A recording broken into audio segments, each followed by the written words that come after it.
was in the Baptist church for 2 or 3 reasons.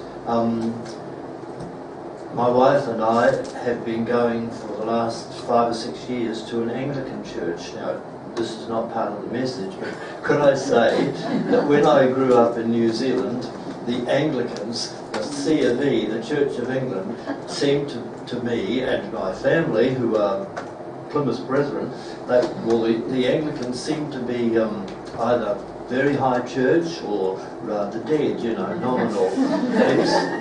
Believe me, it's not like that these days. I go to a church called Holy Trinity, Doncaster. There are 7 services on each day, 2 of them being in Mandarin. They are well attended, and one of the reasons why I'm no longer with Baptist lay preachers, it's 2 or 3 years since I have been here, is because the first Sunday of the month I take a service at a Baptist church. Second and third, yes, I play the piano, I'm a musician, and then the other Sunday I'm often taking Bible readings, and so it's been difficult to come, but a plea came that this lovely little fellowship would like to have someone different or someone available, so that's why I'm here. Thank you. Welcome. Thank you. I pray that the message that I'm about to bring you will touch your hearts, will find a home and be relevant to you. It's regarding the Sea of Galilee and Jesus calming of the storm, a very well-known story. To me, it's one of the most dramatic stories in the New Testament. I'll have something to say about this in a few minutes, but all 4 gospel writers refer to it and make it unmistakably clear that Jesus is not only man, but that he is God as well, 100% God, 100% man. In the passages before us, we see a staggering demonstration of the deity of Jesus. But more than this, we also see his humanity. Because the Bible reading is only 6 verses long, it had been my plan to give you a handout with 5 different versions of it, showing, pointing out and emphasising different things. Now that hasn't happened, but I want to read you first from a translation which was done in 1924 by a man called Weymouth. Some of you will know the old that version, the Weymouth, the New Testament in modern English. He writes thus: the same day, following on from what Jenny was reading before, that same day in the evening, he, Jesus, said to them, "Let us go across to the other side." So they got away from the crowd and took him as he was in the boat, and other boats accompanied him. But a heavy squall came on, and the waves were now dashing into the boat, so that it was at last filling. But he himself was asleep in the stern of the boat, with his head on a cushion. So they woke him. "Rabbi," they said, "is it nothing to you that we are drowning?" So he roused himself and rebuked the wind and said to the waves, "Silent, be still." The wind sank and there was perfect calm. "Why are you so timid?" he asked. "Have you still no faith?" But they were filled with terror and began to say to one another, "Who then is this? For even the wind and the sea obey him." I want to read you another translation which was made in 1951 by a man called Edward Vernon. And this is what he wrote. "Evening came at last on that long day, and he said to his men, 'Let us sail across to the other side of the lake.'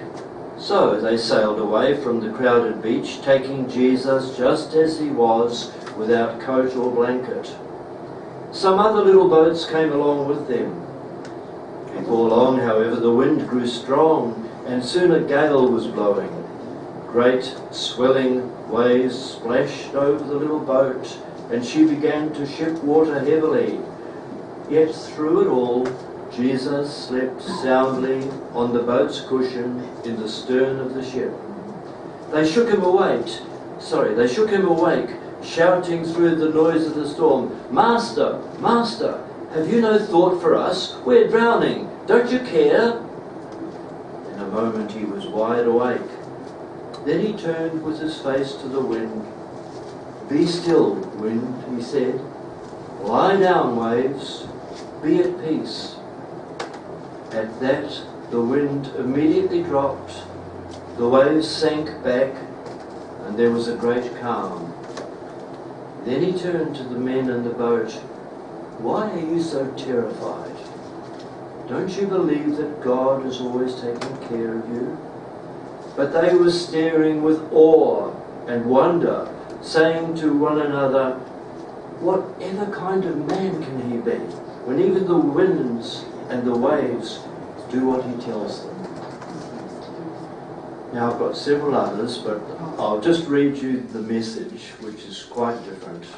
One of your readings, Jenny, I think was from the Message, and sounded. And the section is, he gives the heading, "The wind ran out of breath." Late that day he said to them, "Let's go across to the other side." They took him in the boat as he was. Other boats came along. A huge storm came up. Waves poured into the boat, threatening to sink it. And Jesus was in the stern, head on a pillow, sleeping. They roused him, saying, "Teacher, is it nothing to you that we're going to drown?" Awake now, he told the wind to pipe down and said to the sea, "Quiet, settle down." The wind ran out of breath. The sea became smooth as glass. Jesus reprimanded the disciples, "Why are you such cowards? Don't you yet have any faith at all?" But they were in absolute awe, staggered. "Who is this anyway?" they asked. "Wind and sea at his beck and call." Who is this then, that even the wind and the sea obey him? The Gospel of John begins with those familiar words, "In the beginning was the Word, Amen. And the Word was with God, and the Word was God. All things came into being through him, and apart from him nothing came into being that has come into being." That is to say that Christ, the Word, has the power to create and the power to control. Other passages in the New Testament say similar things. Hebrews chapter 1, I found, speaks of God's Son through whom he made the world. He upholds all things by the words of his power. And in Colossians, those wonderful words, the Apostle Paul writes, "By him all things were created, both in heavens and on earth, visible and invisible." So Jesus was demonstrating his creative power in all of his healing miracles. He had displayed his power over demons. He showed he could control the spiritual world. He had displayed his power over disease. There were those other physical miracles, like the feeding of the 5,000, where he created food out of almost nothing, where he just spoke it into existence. That also was an indication of his creative power.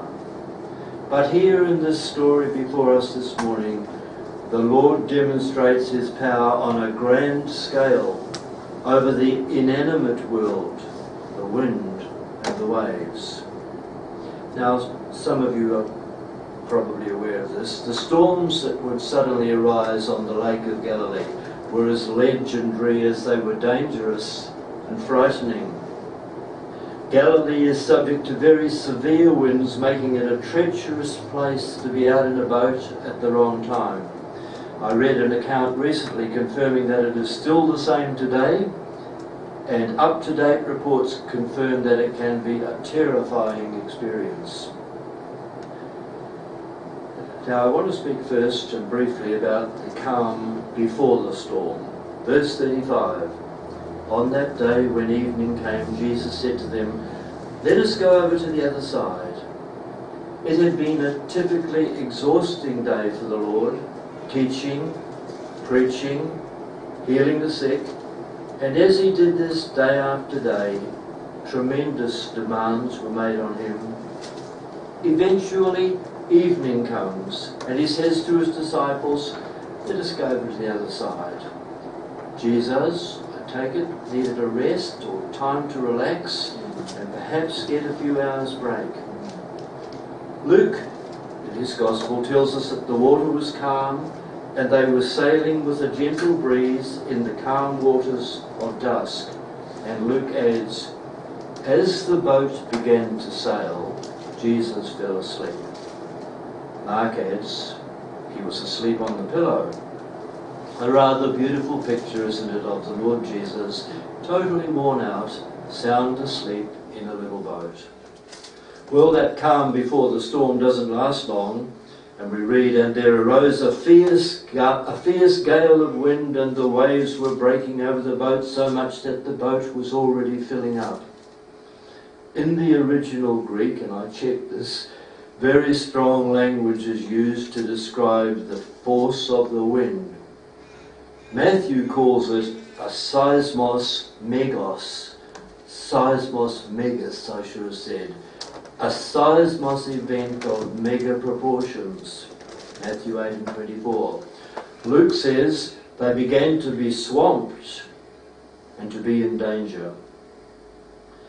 In that area, cold air, furiously funneling down the ravines, collided with the warm air, creating violent turbulence that began to whip and swirl the water, turning it into foam with very high waves.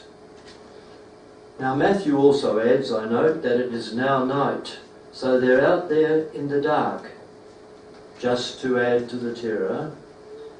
And Jesus himself, fast asleep, on a cushion, in the stern of the boat. Nobody else was calm.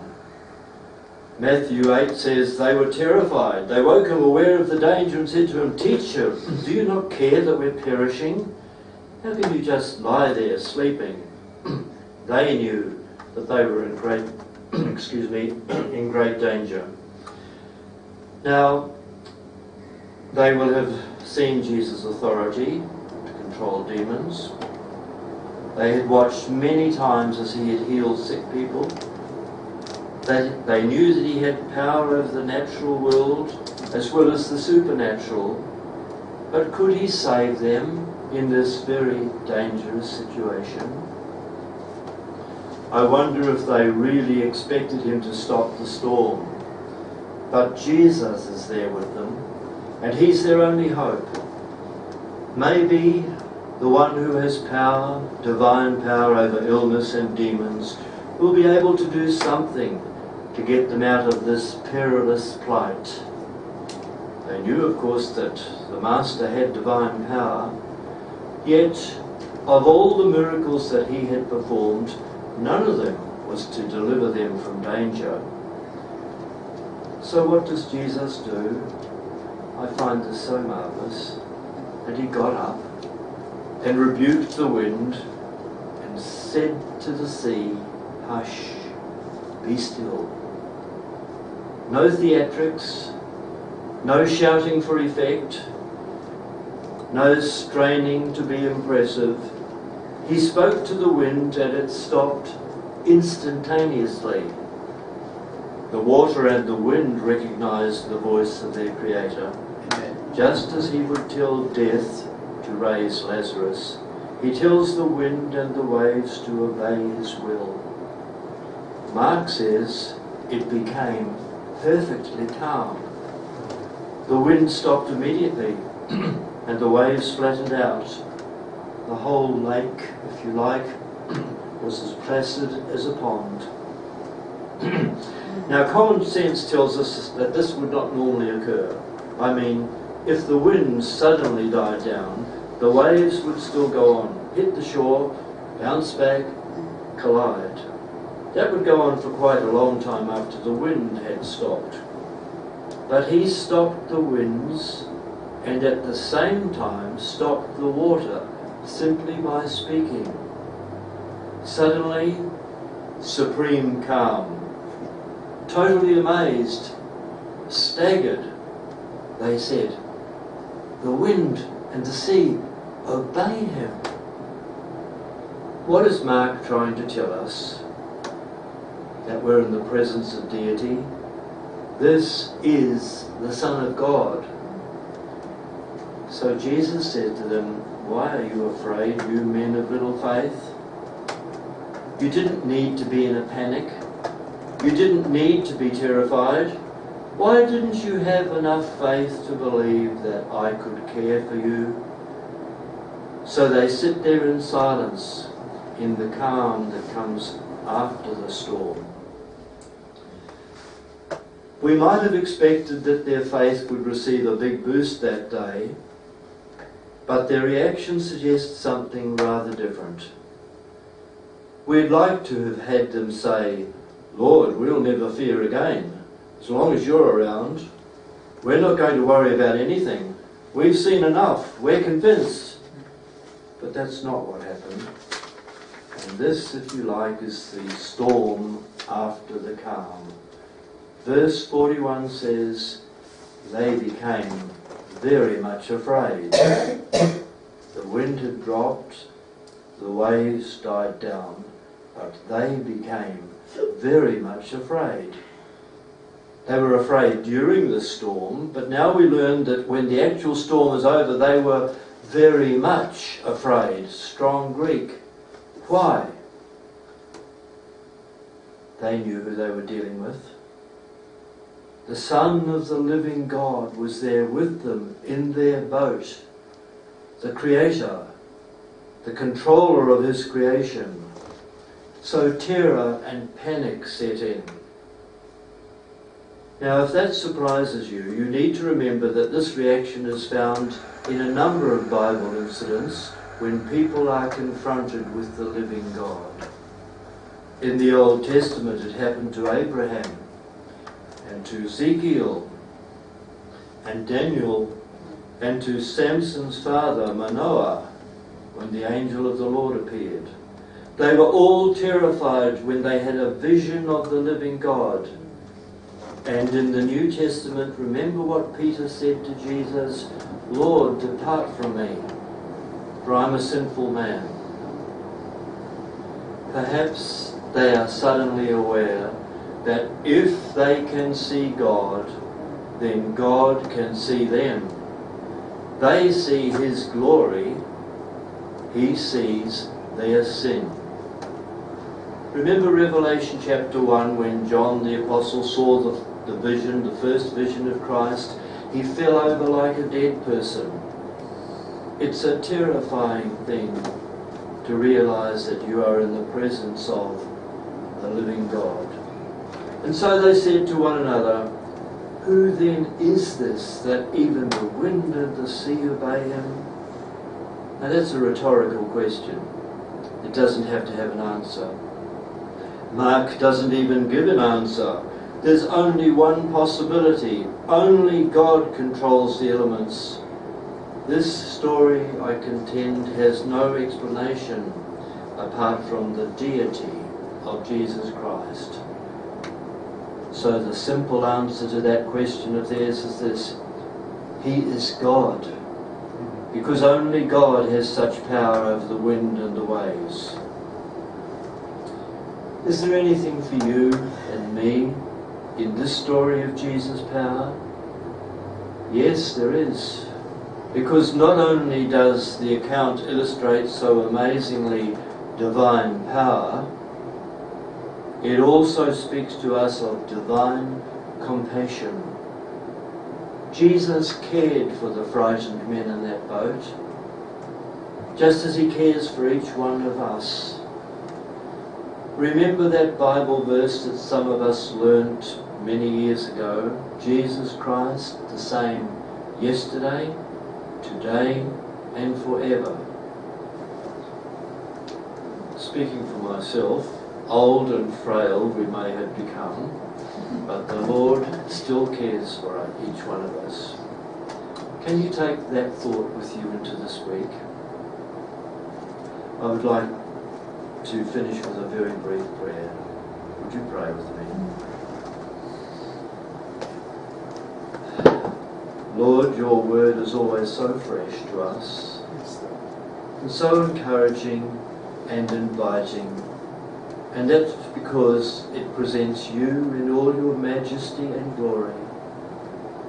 This morning we have seen again Jesus, that he is both God and man, so weary that he can sleep in a storm, so powerful that he can stop that storm in its tracks. Jesus, the God-man, your Son, our Messiah and Saviour, in whom we have true and living faith, we pray for your glory and your own eternal blessing. Amen. Amen. Amen.